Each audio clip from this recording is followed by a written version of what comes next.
Hello, this is Daryl Ehrlich with the Billings Gazette, and this is part of our Vietnam Voices series, a project by the Billings Gazette, sponsored by Masterlube, which has Vietnam veterans in here to talk about their experiences.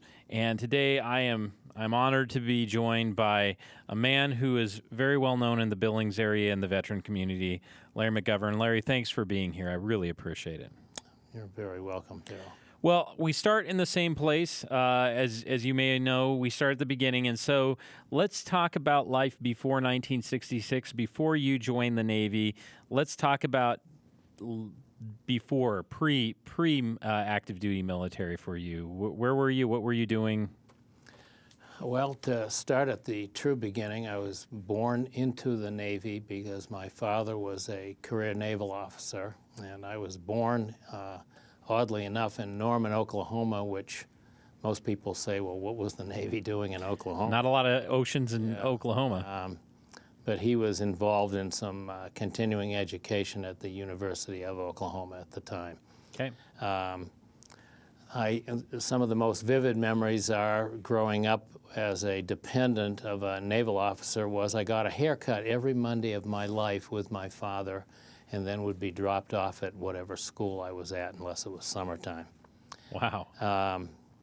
Was it the Navy haircut too, the short? Well, there was very little left once I left the barber shop. So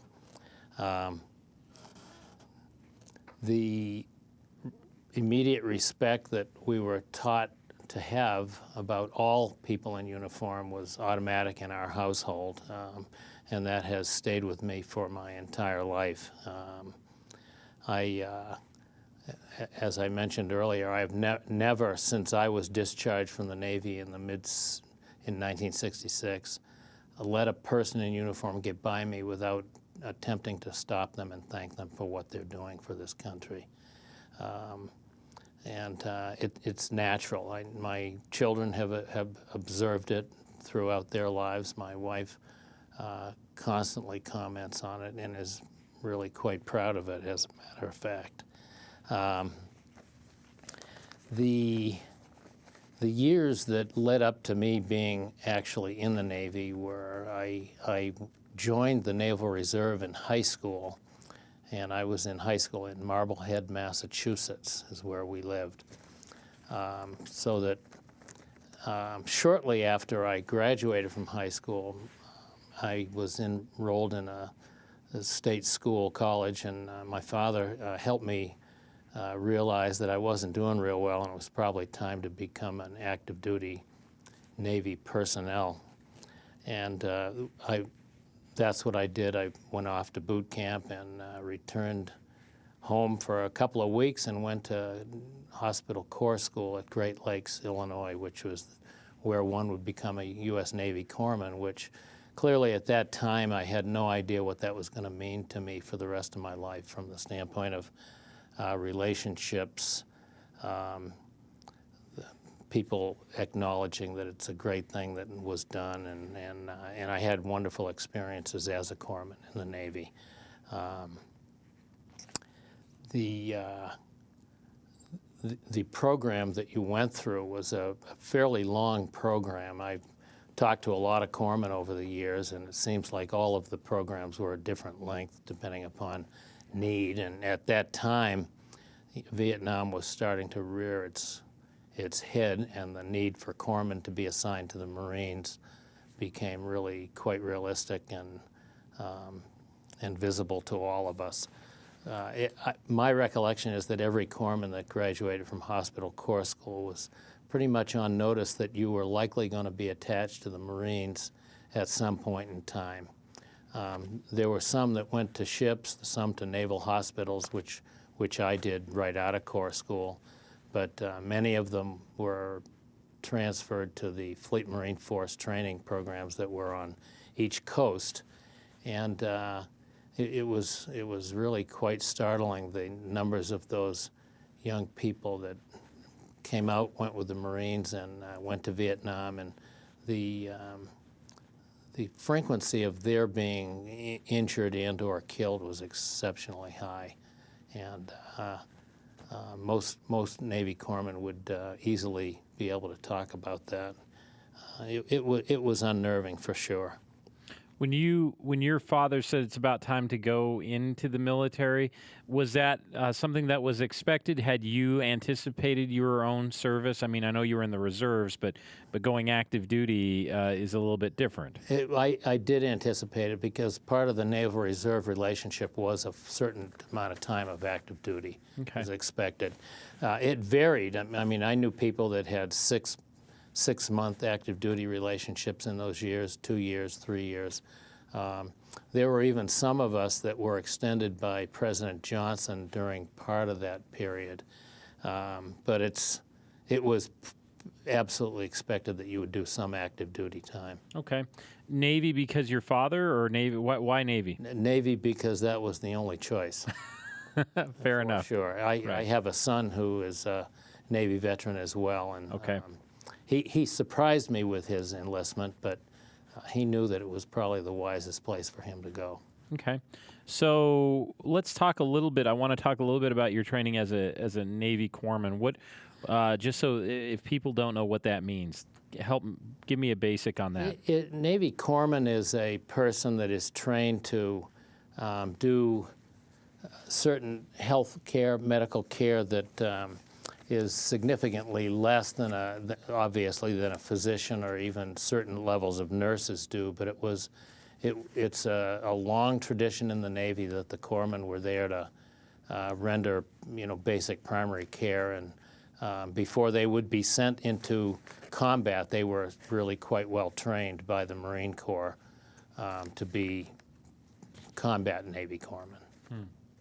So when you went into active duty in '64, as you said, Vietnam was rearing its head, but it still was not necessarily, we had advisors, there was some technical, not combat troops, but did you get the sense when you went in that there's a war coming and this could be pretty intense? Yes, and it was actually part of the training program that the likelihood of this was looming, and that it would be faced. Did it scare you? Yeah, it did a little bit. Okay, fair enough. Did so you go through this training, and you're prepared for it. Then what happens to you? Then you're assigned to what you'd like to think was a permanent duty station, but the message was that if you were going to a ship or you were going to a naval hospital, you would likely be tapped on the shoulder for the Fleet Marine Force at some point in time in anticipation of this Vietnam thing heating up. I was, upon graduation from Corps School, I was assigned to Chelsea Naval Hospital, which was one of the older naval hospitals, and it was just beyond the city limits of Boston, which, that was really quite pleasant in that that's where I grew up, or at least right. So this was home from high school and so forth. So yeah, let's talk about you. One of the reasons that I'm so interested in your story, because we got to chat like so many of the vets before we turned on the cameras and the recorders. You didn't go to Vietnam, but you had such firsthand experience that needs to be talked about. So what did you find yourself doing in Chelsea? And let's talk about that. And so you weren't necessarily tapped on the shoulder. The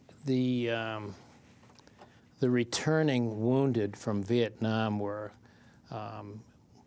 returned to the region that they enlisted in, so that young men that were wounded and that had initiated their military service from that particular part of the United States, we'll call it New England, were flown to an Air Force base just west of Boston, and the corpsmen from Chelsea Naval Hospital would take ambulances to Hanscom Air Force Base, and we'd pick these wounded military personnel up and take them to Chelsea Naval Hospital for continued care. They were obviously stabilized elsewhere before they were flown those long distances, and that was the beginning of a remarkable part of my life.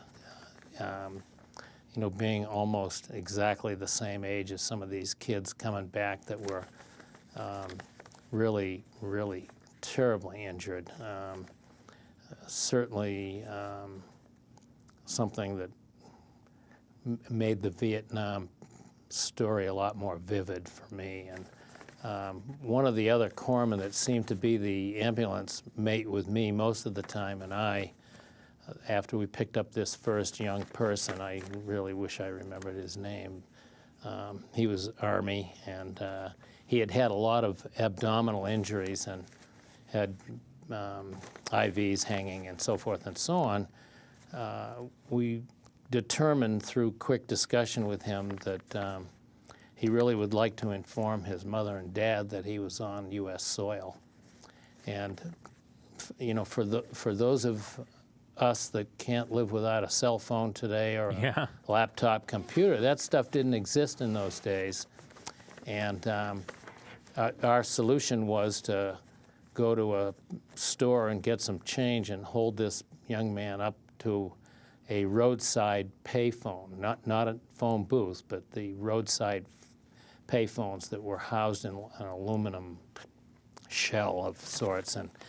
And that particular afternoon, we were a witness to a call between a young man and his parents that never forget. What did he say? He said among tears that he was home. And, excuse me. Yeah. How, where he was going, and we did this many times. I couldn't honestly tell you how many times, but it was well in excess of 50 over the next period of months. And one of the things that happened almost routinely was the parents, when they would get to Chelsea Naval and find out where these kids were, whether they were in orthopedic wards or surgical wards or whatever, would insist on meeting the corpsman that provided that service, the ride, the half a dozen dimes, whatever it took. And as I mentioned to you, Darrell, earlier, I've often thought of writing a book about this. I've never gotten to it. In that I'm going to retire in 10 months, I'll maybe give it some further thought. But it's an event that occurred over and over and over, and every one of them impacted me almost identically the same way. It was very hard to watch these connections of family. It was great to watch it, but it was very hard to watch. What made it hard to watch? I mean, great, I can imagine. The emotions were just incredible. Yeah. Many of them would practically not be able to talk. We would intervene and say, this is the Navy corpsman. We're from Chelsea Naval Hospital. We're bringing your son to Chelsea. And he looks pretty good, and hopefully you'll be there soon, or whatever. We often would intervene. Because they just were overcome by emotion. They couldn't talk. What, it strikes me in just telling that story, the routineness of it. So you would have to stop at a payphone just right after you got him off the plane, or how did that work? After the first experience, we never went there with less than $4 or $5 worth of dimes. Never. Just we were ready for that, and we used the same phone. Really? Yeah. Why? And I'm going to ask a dumb question because I've made a whole career of it. Why not wait till you got back to the hospital? Surely they had long distance there. They did, but they'd been traveling for a long time. I think most of the flights came from, I think, San Francisco area. They would stop at several bases across the country. So they were, I assume their families knew they were on the way, but they just needed to make that contact. Were most of these guys who you were taking to the hospital ambulatory? No. So how did that work? We would hold the litter up to the payphone.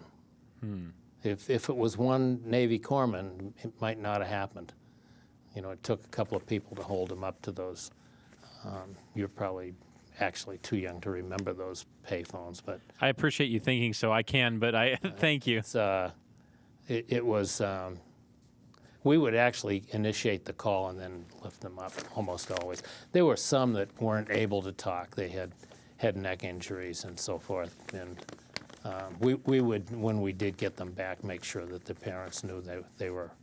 What was the parents' reaction? What was it? Tell me about the other end of that conversation. Well, we didn't hear all of that.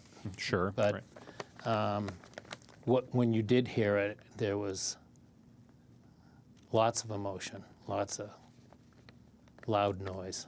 Yeah. So and most of these parents did know that their child or their son had been wounded and is coming home because they had had initial contact. Right.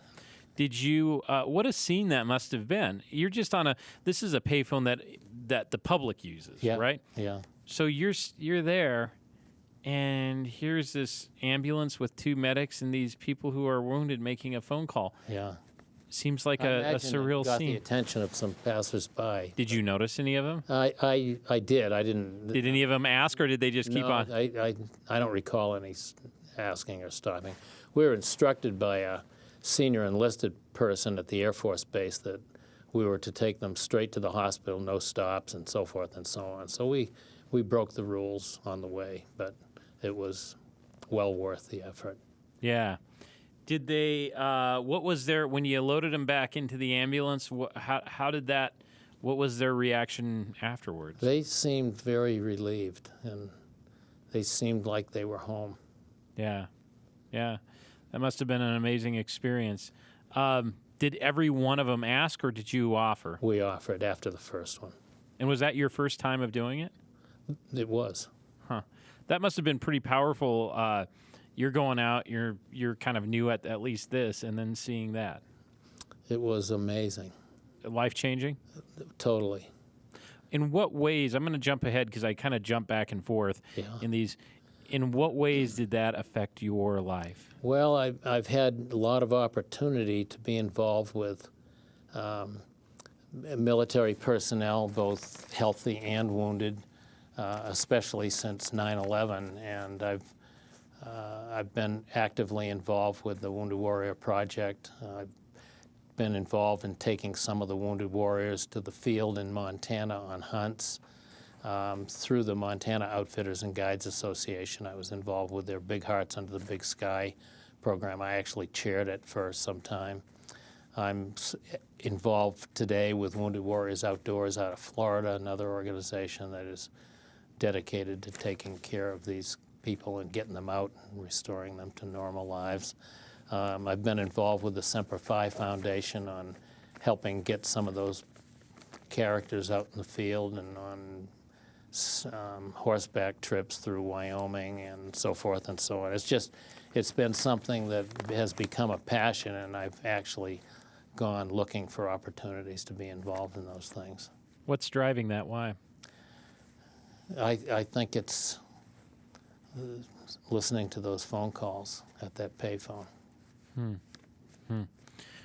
Was there ever disappointment in those phone calls? Yeah, when they weren't home. Yeah. That was a real. We would be looking for another payphone along the way. It was probably a 45-minute ride to an hour back to Chelsea Naval, and we did in fact stop at another phone booth or two over the time that we continued to do that. But generally, if you didn't get them at home, you'd make sure that the personnel on the floor that they were going to be on at the hospital would continue until they reached them. So it's really important, just that contact. There were a couple of times where the parents were already at Chelsea Naval Hospital and waiting. Yeah, they knew the arrival was going to be imminent. So, right.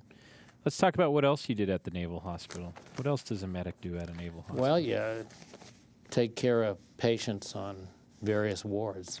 Okay. And I was a petty officer, so I didn't do a lot of time on the wards. I was involved in certain administrative things. Chelsea Naval Hospital was, at that time, the center of their blood research laboratory program. and I worked in that with the doc that ran that program. It was a very successful program to preserve blood for longer than what was traditional. So it was a really rewarding experience overall. Right. Most rewarding was the trips to Hanscom Air Force Base. So going in, it doesn't sound like a very glamorous job. Hey, go pick up the wounded. Yeah. That sounds actually pretty miserable, but yet you found it rewarding. Totally. Yeah. What are some of the other either patients or experiences that stick in your mind from doing that? Because it just seems like it would be fascinating. You're bringing them back. They're getting on home soil. They're all that, but yet it's also pretty tragic. They're there because something bad has happened. Something bad has happened, and they've done all of that for the freedom of all of the people that enjoy the life in this country, and that's been a tradition since the start of time and organized military, and demonstrated in spades with this 2011 start to that situation, and it's what the men and women of the military do to protect our freedom. Yeah. What other encounters do you think influenced you or that stick in your mind? Well, I was brought up that way, pretty certainly, and Okay. The more time you spend with people that are dedicated to the preservation of our freedom, the more intense it gets. I mean, the Marines and the sailors and the soldiers that I've worked with over the last few years are every bit as impressive as anything I met during the Vietnam era. Just the people that make that commitment to us are amazing people and need to be respected. Right. What did it do beyond the physical toll? Did you see how did these soldiers react upon coming home, and what was it like for them? Well, I think most people have heard or read that the country's attitude towards the military in that era was not good. And as a matter of fact, when we would leave the base at Chelsea Naval Hospital, it was a standing rule that you were not to wear your uniform off the base because of some of the things that would happen in the public. And that's, today when you see how our military is received and respected by people in this country, it's pretty sad that we would have ever had to go through something like that. But it was real. It was real. What was that like? I mean, here you had been literally raised in the Navy, excuse me, and you served, and then they're telling you take off the uniform. Yeah, it's, at the ripe age of 21, you don't really process it the way you would at an older age. But it's it has made me a little bit more disappointed about it as I've aged, and you look back and realize that really did happen. You'd hear there were a lot of people that complained vehemently about it, and then there were a lot that weren't. But it was really quite troubling to see that. Yeah. And especially for people that put careers into the service and get out. I mean, I've talked to people that we picked up in ambulances during that period that they were spit upon when they were taken off the ships on the West Coast by war protesters and so forth. And, it wasn't them that created the war. It was them, responding to their obligation to the United States. There's no way to paint that any way differently than it has been painted by those that experienced it.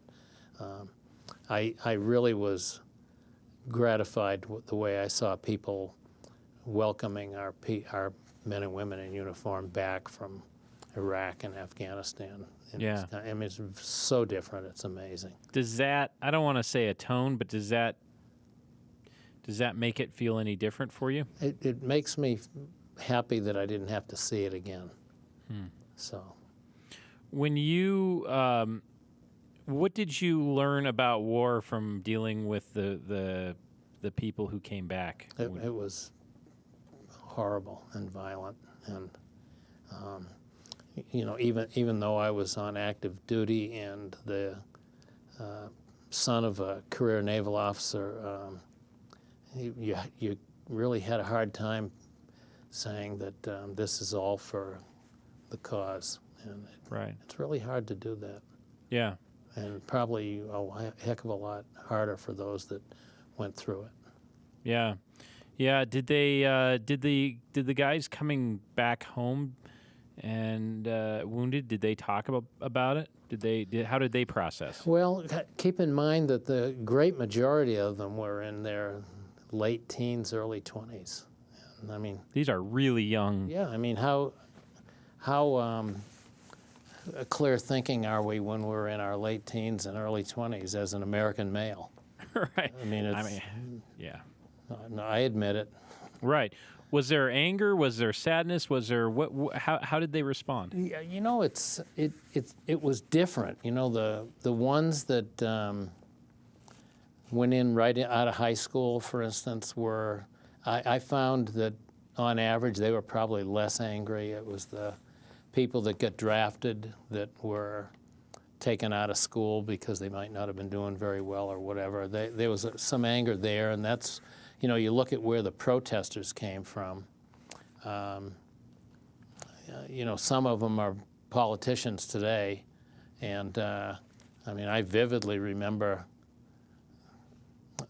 their pictures in the paper with such well-known people as Jane Fonda and so forth and so on. And we haven't seen any of that in this most recent theater of Iraq and Afghanistan. But I'm not sure where the protesters all really came from, and were they registered for the draft? I'm not sure what the status or the source of them really was. Yeah. Was there? It sounds like pretty meaningful work. Was there any levity in the work? Was there any joy? There was lots of it. Okay, tell me about that. When these, every military base has entertainment facilities, enlisted men's clubs, officers' clubs, and the USO and the Red Cross was involved, and they would do a lot of things to lighten the mental load of these people and all of the people that were on active duty serving. And there was some misbehavior of the people that were supposed to be completely upright and wearing the uniform properly, but it's like America. The holidays, when they would come, were really well celebrated in the situations that I was in.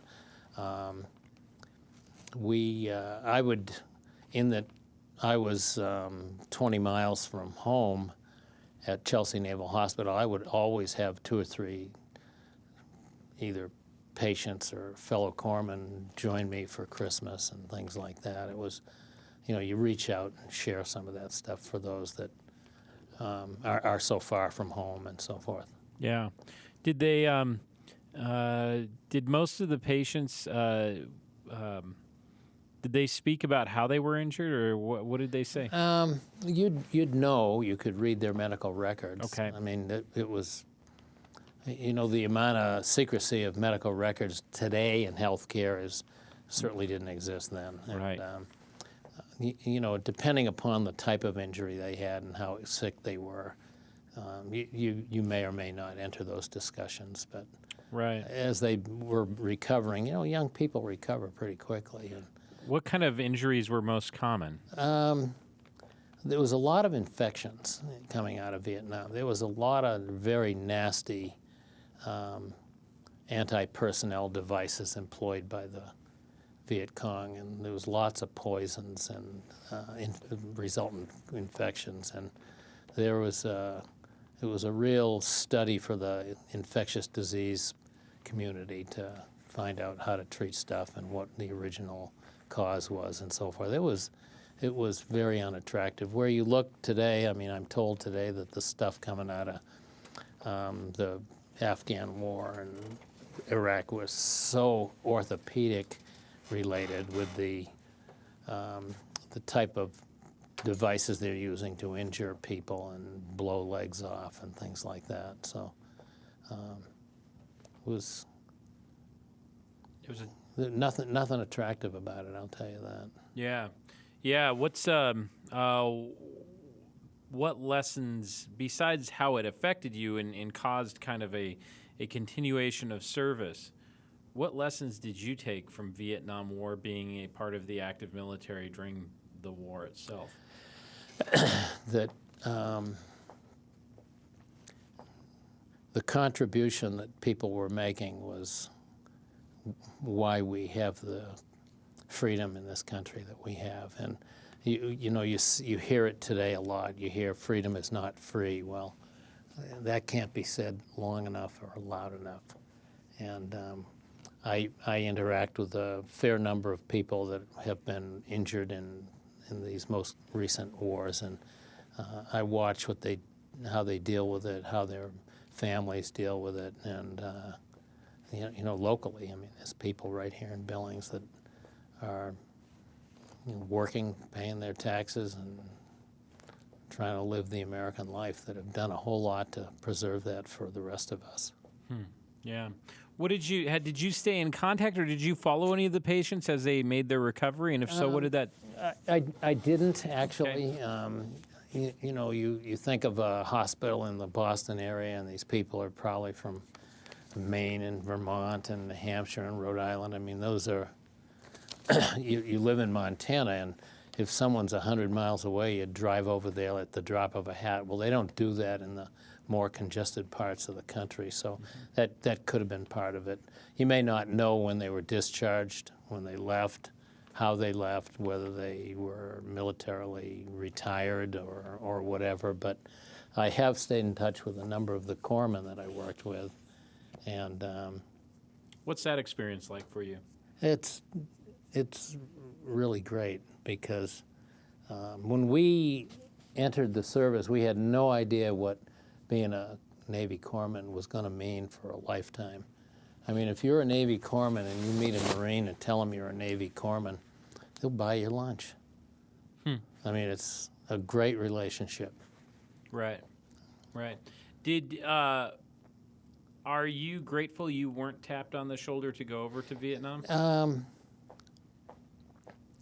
I've thought about that many, many times, and I think the experience I had with the people that I interacted with and the things that I could bring to them because I cared caused me to be glad that I had that experience. Now, did I have that because I wasn't tapped on the shoulder? And the answer is yes.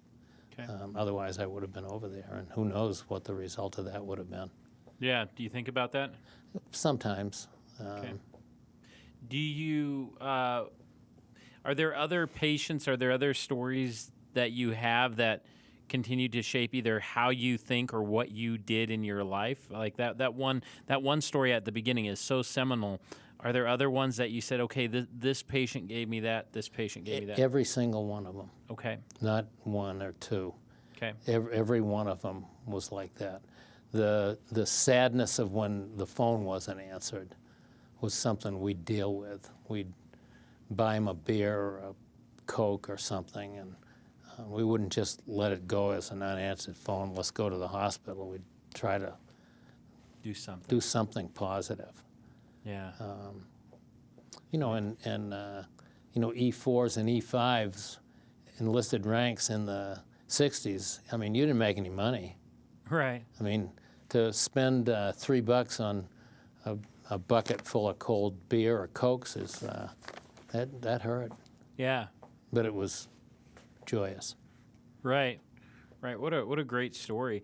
Let's talk about leaving the military. What was your separation from the military, and what was that like for you? Well, it was really interesting, and Blue Cross Blue Shield of Massachusetts was recruiting Navy corpsmen because we had very strong anatomy and physiology backgrounds, and they would put us in training programs to manage claims unit and pay Blue Cross Blue Shield claims. And it was the beginning of my career in healthcare, which has been a great career. Brought me to Montana, where we couldn't possibly be happier. My exit from the service was very positive. Right. So you didn't have any of the war protesters. You weren't. We had them, but try to avoid them. Yeah. They got worse towards the 70s. Certainly, you know that. And by that time, I was married and had a kid or two, and was doing the. Right, doing that. Was it hard for you, who had been raised in the military, to see both eventually us pulling out of Vietnam, but also the public sentiment turning against the war? It was. I understood the public sentiment. I mean, we left 55,000 kids over there, and that's half the city of Billings. Yeah. When you look at it from that context, and if you go to the Vietnam Wall and see how big it is and how many families were destroyed as a result of that by losing their sons, their brothers, fathers, whatever, you can't look at that and not be affected by it. Yeah. Is there anything good about war? I couldn't name anything good about war.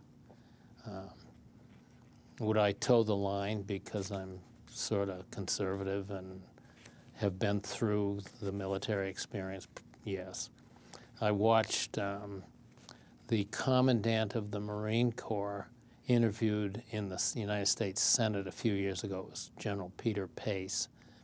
And one of the senators was suggesting to him that the U.S. military, and especially the Marines, were tired.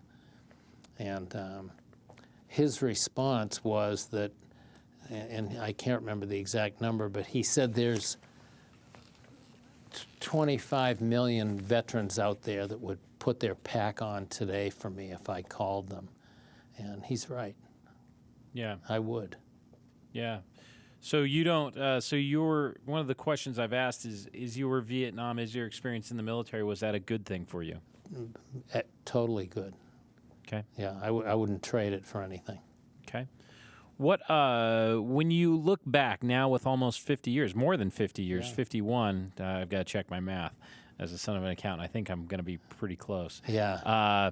51 years later. 50 would have been all right. Right, I understand. Trust me, no one has appreciated that part of the interview when I start doing math. But when you look back now, how do you see Vietnam now with that kind of history and time? I think that it's so old now that it's probably not transportable to another generation.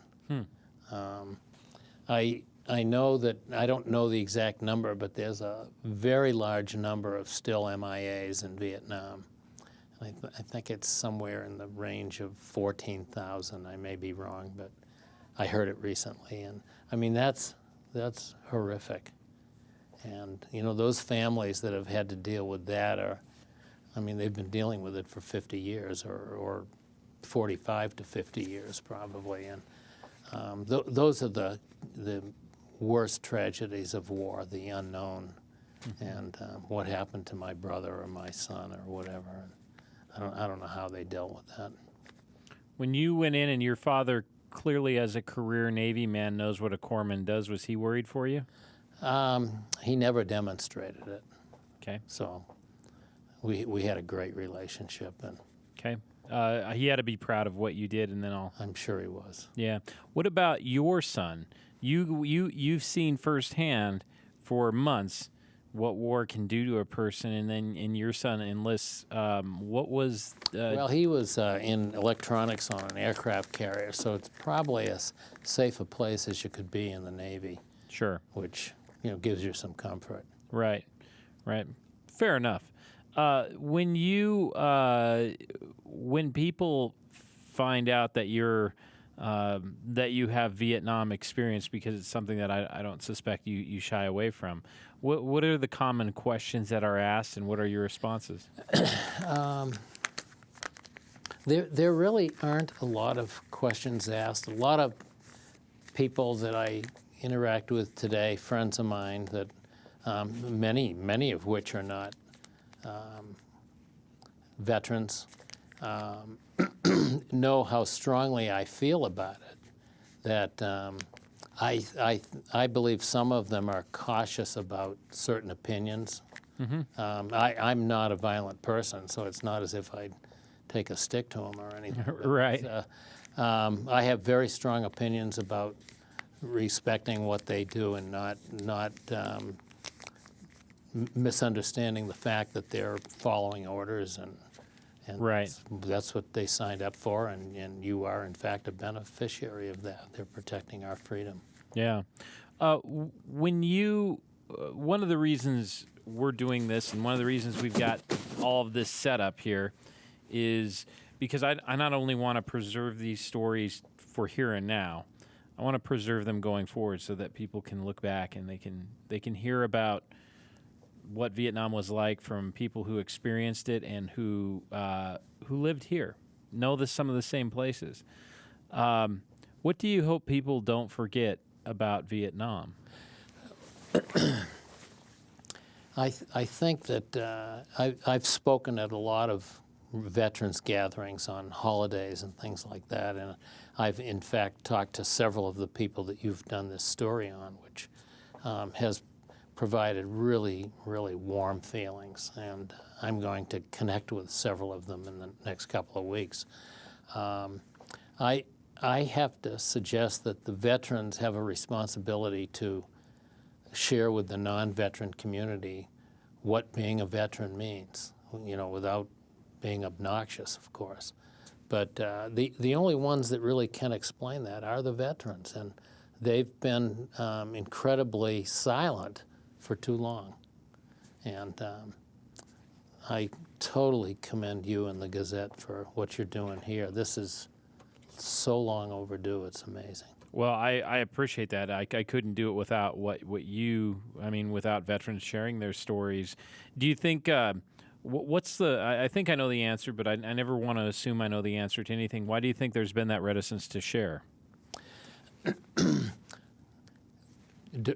Focused on the Vietnam era. Yeah, sure. I or in think general.